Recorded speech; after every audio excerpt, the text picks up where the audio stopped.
For most of the 20th century, an area about 100 miles north of New York City welcomed families to enjoy the beauty of the Catskill Mountains.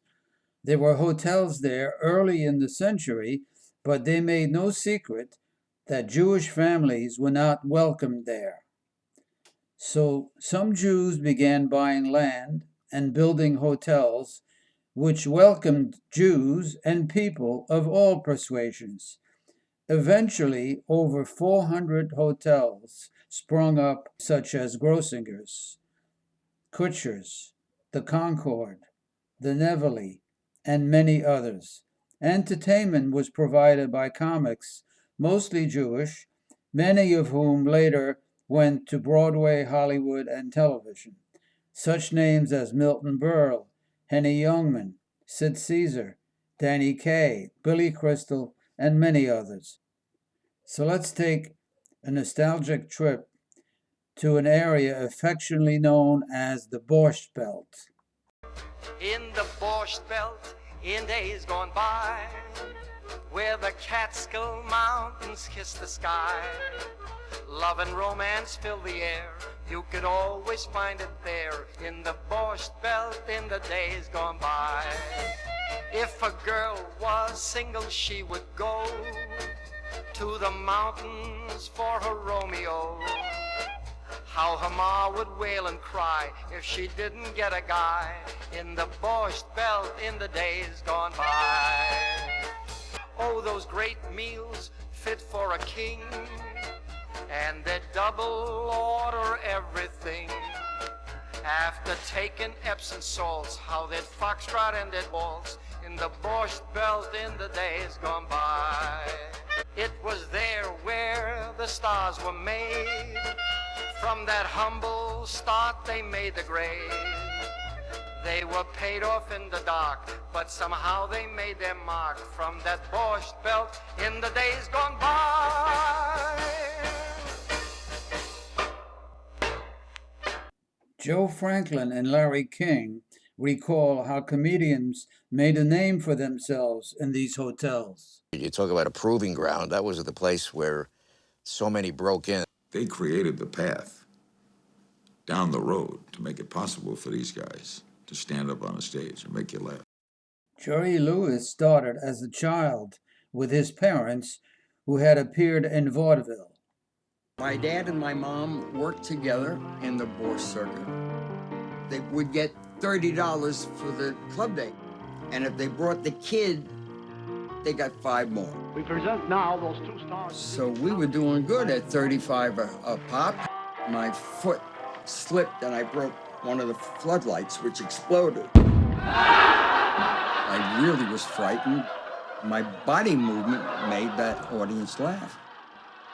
And I heard the laugh, and I knew I'm in the right place. At the age of 10, Jerry Lewis appeared with his father singing Sonny Boy. Many years later, Jerry Lewis and his own son, Gary Lewis, performed the same song.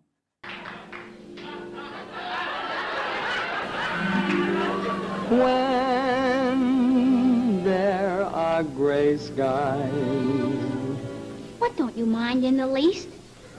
I don't mind the gray skies. And what do I do to them? You make them blue. What's my name? Sonny boy. And what will your friends do? Friends may forsake me. And what will you let them do to you? Huh? Let them all forsake me. And who will you still have in the end?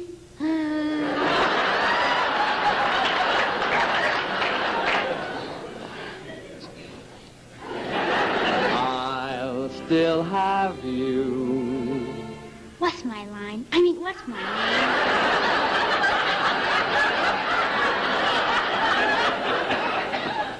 Sonny boy.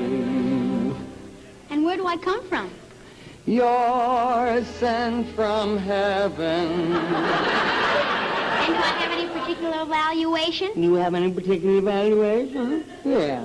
And I know your worth. And what do they make for you? Tell me, won't you? Oh, I'd be glad to. I see no reason why not. You made a heaven. For who? Right where? On what? For me right here on earth. God bless me!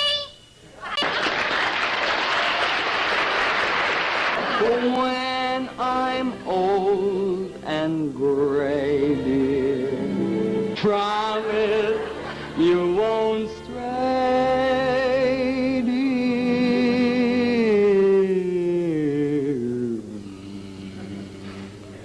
You're a fancy singer, boy. And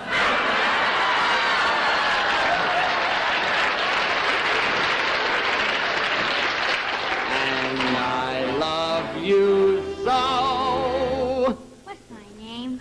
Sonny boy.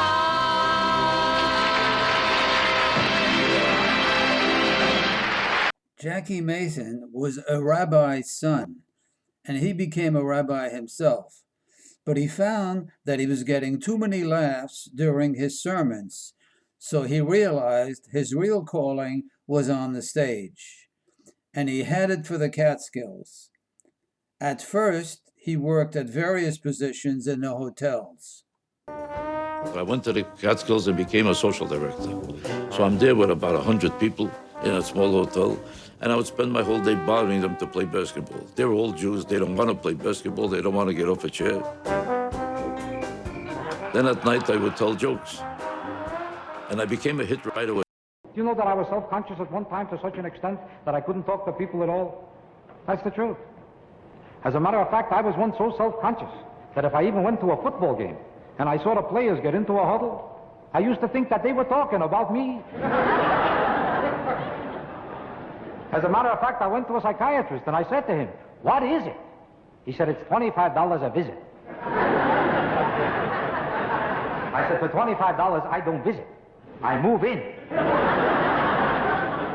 Then he took out an ink blot and he said to me, "What do you see from this ink blot?"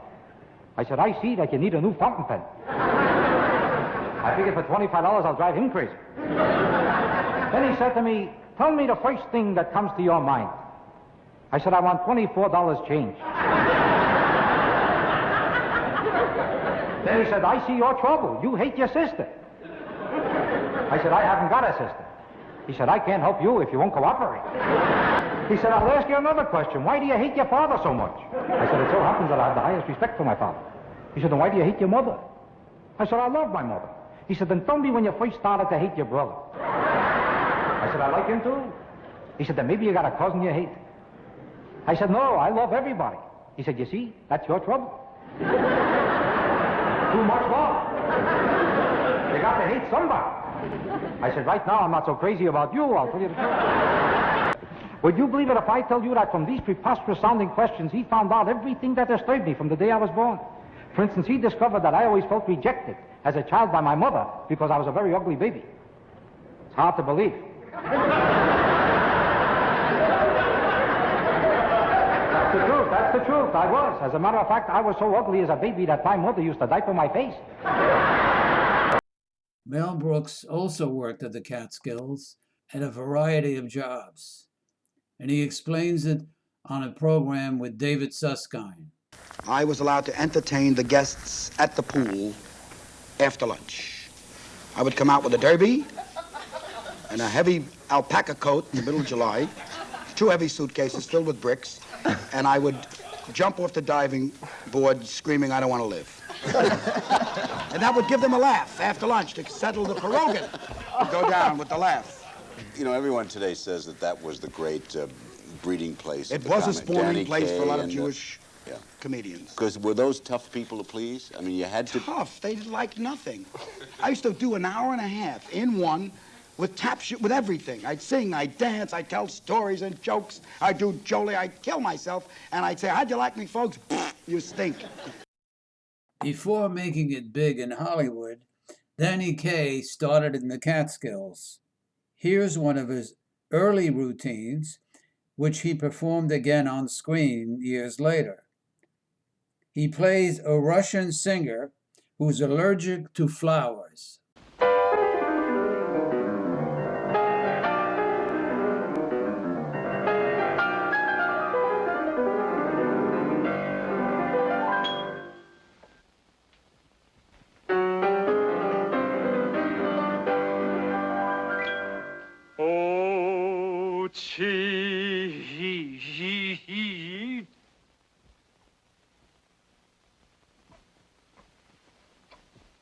Chornia and oh, she's house.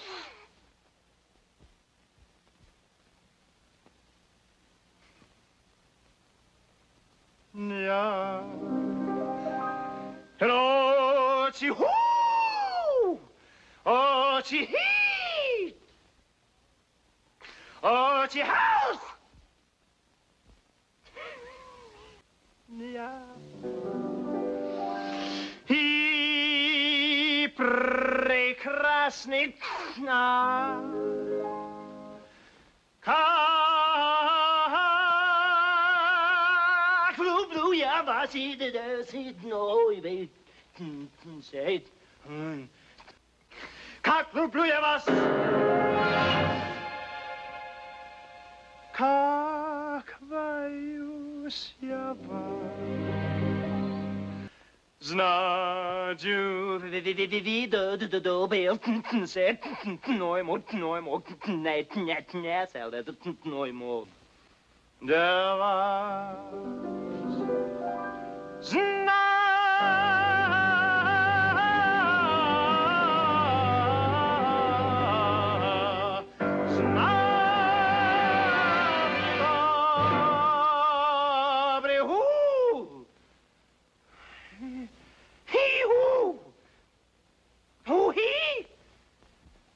I don't know who he.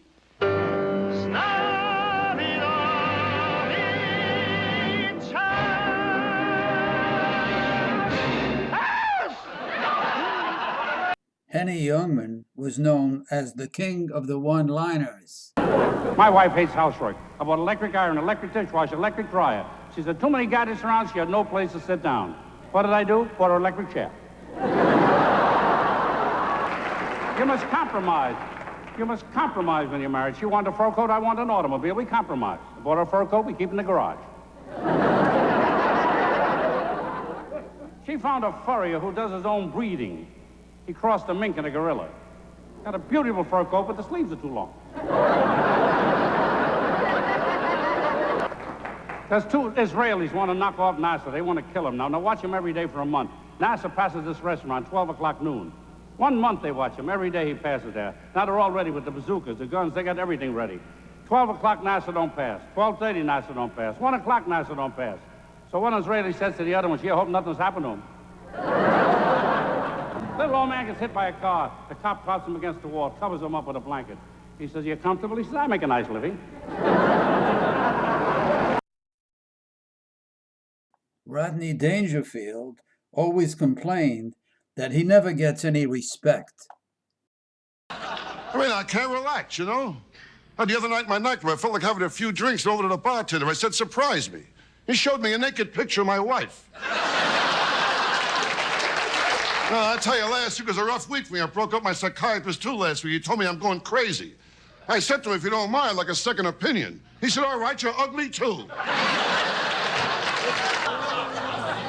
I tell you, when I was a kid, I knew it was ugly. When I was born, the doctor, he smacked my mother. And my old man, he made me feel ugly. Why, on Halloween, he sent me out as is. He did a lot of things, my old man. One year, he tried to make me a poster boy for birth control. I went through a lot of things when I was a kid. You know, the kids all made fun of me, made fun of my cousin, too. They called him Four Eyes. And later on, they got glasses, then they call him Eight Eyes. I tell you, my block, the kids were tough. All over my face, I had pimples. And they used to grab me and play connect the dots. I mean, I don't get no respect at all. That's the same thing, my own house, no respect.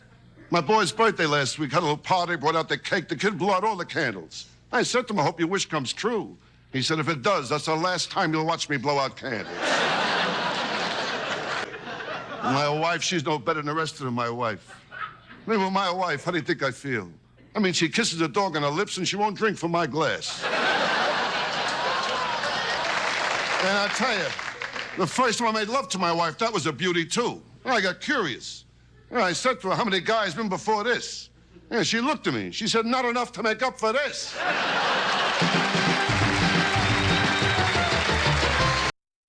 Woody Allen started his career doing stand-up.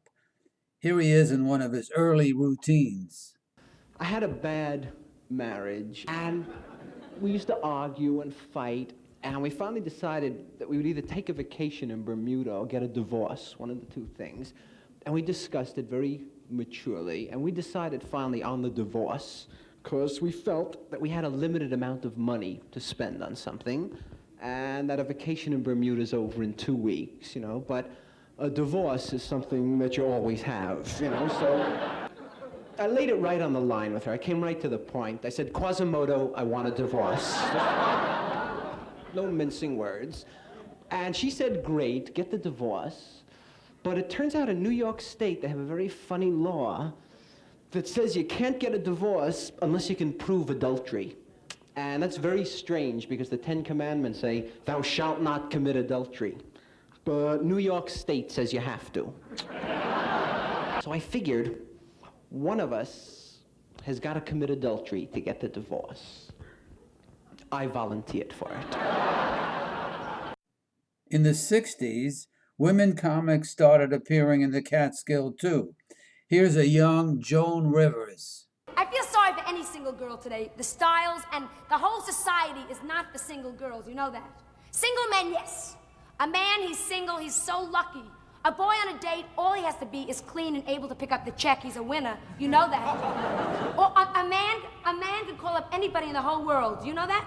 Hello, I saw your name in the locker room. I thought I'd give you a quick call. Excuse me. A girl can't call. Girl, you have to wait for the phone to ring, right? And when you finally go on the date, the girl has to be well dressed, the face has to look nice, the hair has to be in shape. The girl has to be the one that's bright and pretty, intelligent, a good sport. Howard Johnson's again, hooray, hooray. Excuse me. A girl, you're 30 years old, you're not married, you're an old maid. A man, he's 90 years old, he's not married, he's a catch. It's a whole different thing. Isn't that so? And I'm from a little town called Larchmont where if you're not married, if you're a girl and you're over 21, you're better off dead. It's that simple, you know? And I was the last girl in Larchmont. Do you know how that feels? Sitting around my mother's house, 21, 22, 24, having a good time, living, eating candy bars, enjoying myself, but single. When I was 21, my mother said, only a doctor for you. When I was 22, she said, all right, a lawyer, CPA. 24, she said, well, grab a dentist. 26, she said, anything. If he could make it to the door, he was mine, you know? What do you mean you don't like him? He's intelligent, he found the bell himself. What do you want? Anybody that came to my house was it. Oh, Joan, there's the most attractive young man down here with a mask and a gun. Anything that showed up. Here's comedian Jackie Vernon making fun of his weight. Every time a girl would refuse me a date, I'd eat a piece of Bavarian cream pie. One day I ate 238 pieces of Bavarian cream pie. I was getting so heavy I had to let out the shower curtain. I'd step on a scale, the card would read, come back later, alone. I even tried a drinking man's diet. Now I have 2 problems. My doctor told me cut out all sugar and use saccharin. I used so much saccharin I developed artificial diabetes. Billy Crystal made fun of the large amount of food consumed in these hotels. Let me put a word in your vocabulary. Yogurt. How about this word? No, I couldn't eat more marble cake. He appeared in the film Mr. Saturday Night in which he played a Catskill comedian.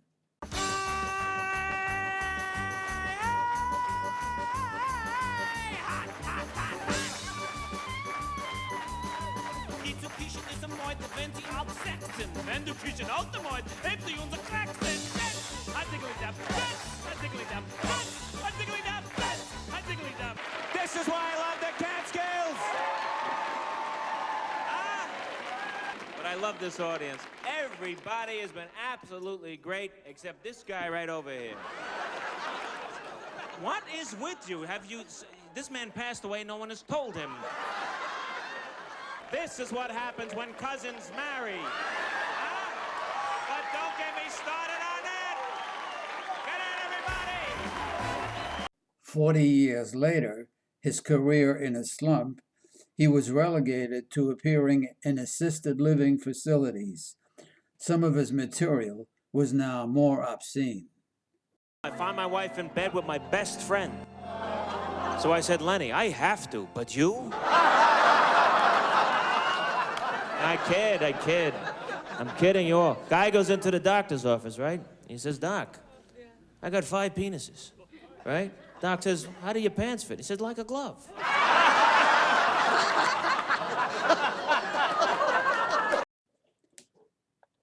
Alan Sherman wrote and performed parodies of famous songs. In his big hit, he plays a kid writing his parents from summer camp. Hello, mother. Hello, father. Here I am at Camp Granada. Camp is very entertaining. And they say we'll have some fun if it stops raining. I went hiking with Joe Spivey. He developed poison ivy. You remember Leonard Skinner? He got ptomaine poisoning last night after dinner. All the counselors hate the waiters, and the lake has alligators. And the head coach wants no sissies, so he reached to us from something called Ulysses. Now I don't want this should scare you, but my bunkmate has malaria. You remember Jeffrey Hardy? They're about to organize a searching party. Take me home, oh mother, father, take me home. I hate Granada, don't leave me out in the forest where I might get eaten by a bear. Take me home, I promise I will not make noise or mess the house with other boys. Oh, please don't make me stay. I've been here one whole day. Dearest father, darling mother, how's my precious little brother? Let me come home if you miss me. I would even let Aunt Bertha hug and kiss me. Just a minute. It stopped hailing. Guys are swimming. Guys are sailing. Playing baseball. Gee, that's better. Mother, father, kindly disregard this letter. Phyllis Diller was another woman who hit it big as a comic. Here's an early appearance. She's wearing an outrageous outfit. I asked my neighbor if she could take me to a good beautician. She said, did you say beautician or magician? So she took me to her salon, and I asked the operator what was the first thing that we ought to do. And he said, notify next of kin.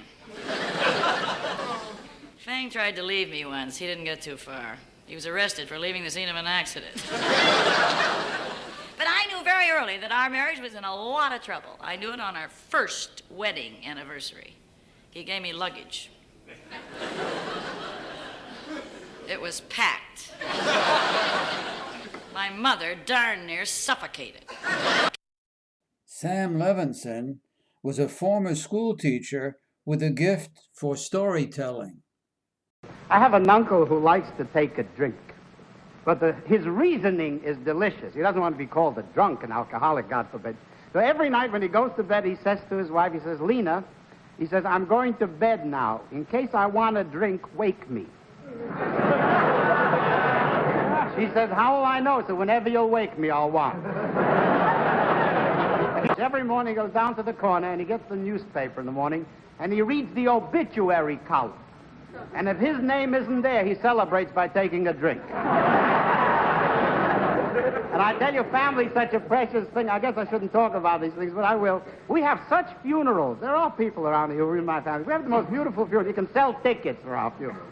There's such laughs. It's wonderful. And when we send a guy off, he remembers it. You know? We get thank you notes from somewhere. I don't know from where. They're coming in. We got the most unusual postage stamps you ever saw.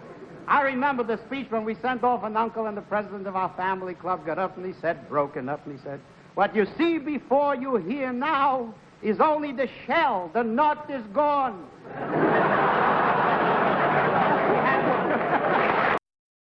Sid Caesar started in the band as a sax player, and he had a great ear for foreign accents and developed an act. Merci. Merci beaucoup. Le parti mardi sur la Picarde. Qu'est-ce que c'est, mon ami, pas pour les morceaux de mes belles couleurs de pas, ou le sel. Il faut pas puis les prendre les pas dans le répétit. Parce que vous avez retrouvé le notion là-bas. Vous rentrez pas son père, puis vous ne répétez pas l'enquête.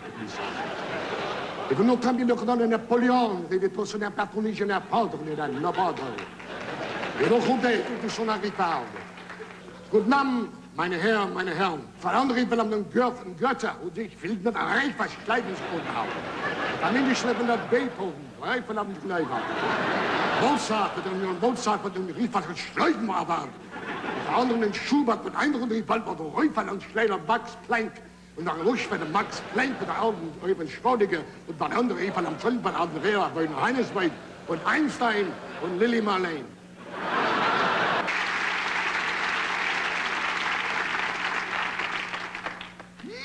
Doch schon, das ist jeder gar. Doch schon, aber das ist so. Nicht das schon, gut, ich kann noch nicht jeder. Ich bin schon, ich bin schon.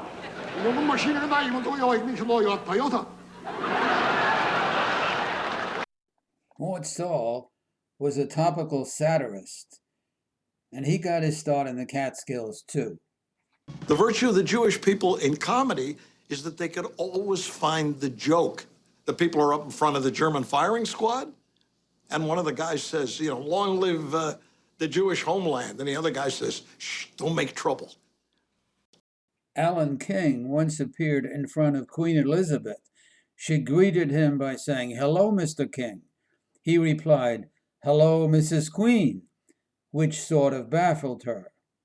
Here's Alan King in a more familiar location for him, back in the Catskills. I've got the right subject matter tonight. I'm going to talk about doctors. I have a right to speak. I have an older brother that's a doctor. I won't let him cut my nails. He's not really a doctor. He's a recommender. You go to see him, he recommends another doctor. That's the big thing in the medical profession today, you know. Do you know what's going on in medicine today? Are you aware of it? We're living in an age of specialization. Everybody's a specialist. There are no more plain doctors. The general practitioner has become as extinct as the American buffalo. If you got something wrong with your right eye, you go to an upper right lid man. You got something wrong with your right nostril, you go to a doctor, and he's got a partner that takes care of the left nostril. I appreciate the marvels and the advancements of medical science, but I, honestly, as a citizen, I feel there should be a law. 5 years of general practice, and then you specialize. You gotta know about the whole body. You gotta know about the whole store. You're dealing with emotions. I remember when I was a kid on the Lower East Side of New York, we had a general practitioner named Dr. Sam Roth, rest his soul. We used to affectionately refer to him as Dr. Sam. He didn't know half as much medicine as the young men of today, but at least he showed up. Did you ever try to get a specialist on the phone today? You got to deal with the answering service or the nurse. Miss Halsey speaking. Oh, how do you do? I'd like to speak to the doctor. I'm terribly sorry. The doctor's quite busy right now. Perhaps I can help you. I say, no, I don't think so, because I don't really need a nurse right now, you see. I mean, my bed is clean, and I have my own glass drawer. Is there any way I can talk to the doctor? Well, what is it about? Well, I'd like 2 tickets to the ball game. I mean, what do I call a doctor about? I'm sick, you idiot. Oh, you'd like an appointment. One moment, please. How about a week from Tuesday? I said, swell, I'll have the hearse drop me off. You want him to leave the box downstairs? You want to leave my name and have the doctor call me back? Is it an emergency? I said, no. Where are you calling from? I'm under a truck. Is that all right with you, lady? Myron Cohn was another popular performer in the Catskills. A Texan who went to Israel on a visit said to his Israeli host, you get to my home in Dallas, I'm going to take it to my ranch. He said, I can't tell you how big my ranch is. But when I get into my car at 7 o'clock in the morning, I drive for 10 hours and I still ain't reached the end of my property. The Israeli says, you know, once I had a car like this myself. Totie Fields was another female comic who made it big in the Catskills. Do you want to know, I have been working so hard getting ready for this show. I've worked with 3 of the biggest writers in the country. They said, Totie, it's so hard to write for you. Because in order to write for a comic, they should have something physically wrong with them. Like Jimmy Durante has a big nose. Martha Ray has a big mouth. Jackie Gleason's fat. They said, Totie, you're too pretty to do comedy. You should have been a stunning girl singer. You don't know, I know. Look at you men in the audience. I know what every one of you out there is thinking. Take it off! Take it off! Took me 4 hours to put it on.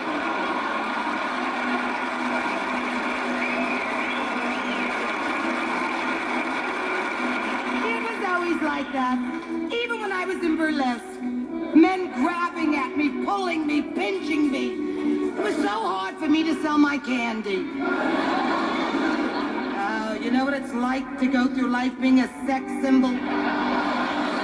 Men falling at your feet. Do you know what it's like getting home at night, getting into bed nice and comfy, and the telephone rings, and all you hear is heavy breathing, and something that says, oh, I got your pretty nightie on. I told him, I says, listen, you nut, you better stop calling my house, or I'm going to have my number changed to 276. You women are all eating your hearts out, aren't you? Isn't it amazing when you're pretty? Look, I need nothing. I don't even wear hardly any makeup at all. Look at this face. You want to know there are only 2 things I even use? Silly putty and sandpaper. And exercise. I'm a very firm believer of exercise. I mean, that's how I stay firm, you know? I have a wonderful tip for you ladies out there. Really, listen to me. I do this exercise 1 hour every day. Look at this. Look how thin my fingers are over there.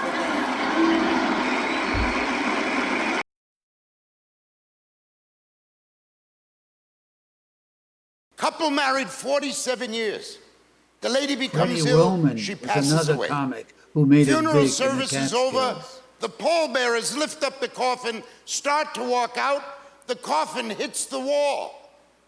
From inside the coffin you hear, oh my God, a miracle, the lady lived. She lived another 3 years, got sick again, died again. Another funeral. Service is over, the pallbearers lift up the coffin, start to walk out. The husband yells, watch out for the wall. There are new pharmaceutical products all over the world. Every 2 minutes they advertise them on television. And here's what bothers me. The first 50 seconds of that commercial, they extol the virtues of that drug. The last 10 seconds, you get a list of side effects that's worse than any disease I might have.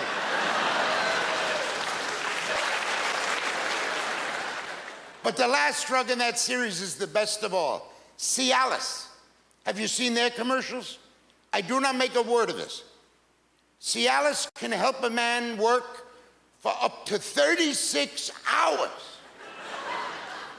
And the last line of the commercial, again, I do not change a word of this. Gentlemen, if your erection lasts for more than 4 hours, see a physician.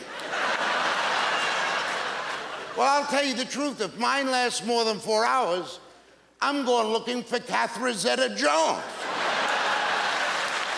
All of a sudden, my life has changed. I will describe my prostate trouble to you in 6 words. I pee like a stutterer talks. I get up now 4 or 5 times a night. The other night, I got up 4:30 in the morning. I walked into the bathroom. I stood there waiting, hoping, praying, humming, whistling, singing. Put my hand in warm water. Finally, I looked down. I said, "Hey, this was your idea." My wife said, "Who are you talking to?" I said, "No one you would remember." Buddy Hackett pushed the limits of what audiences were used to in the Catskills. To a guy 80 and a girl 22 who fell in love with him and wanted to marry him. He said, "I could not give you enough sexual action. I have the appetite, but not the equipment." He goes with her to the, what do you call that guy, urologist, and talks to him about having an implant, a penile implant. We have a new thing now. We take the trunk of a baby elephant and we transplant it onto the nerve endings. He said, "I wouldn't want that. I couldn't have thought of." He said, "You'll never know the difference." She says, "Let's do it, let's do it." And finally they set a date to be married, and at the prenuptial supper in her mother's house, she is sitting next to him, and the trunk just comes out underneath there. And as dinner is served, the trunk reaches up, grabs a baked potato, and goes back.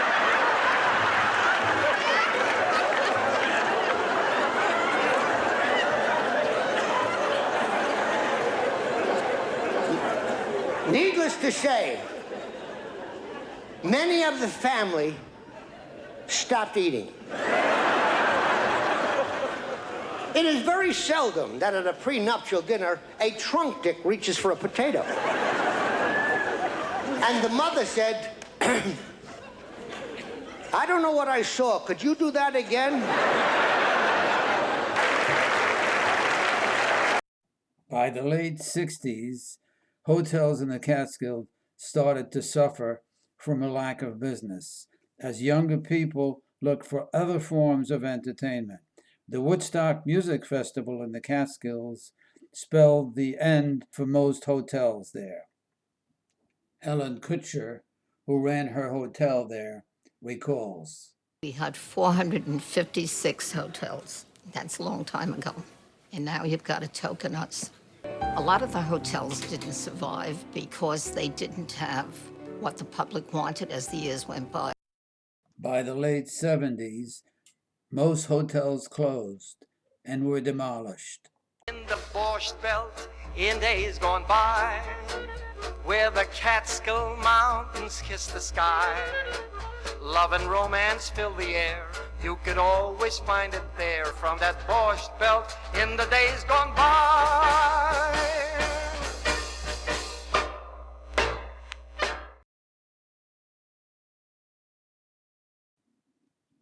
If you go to the Borscht Belt now, you can sometimes hear the echo of laughter from years gone by.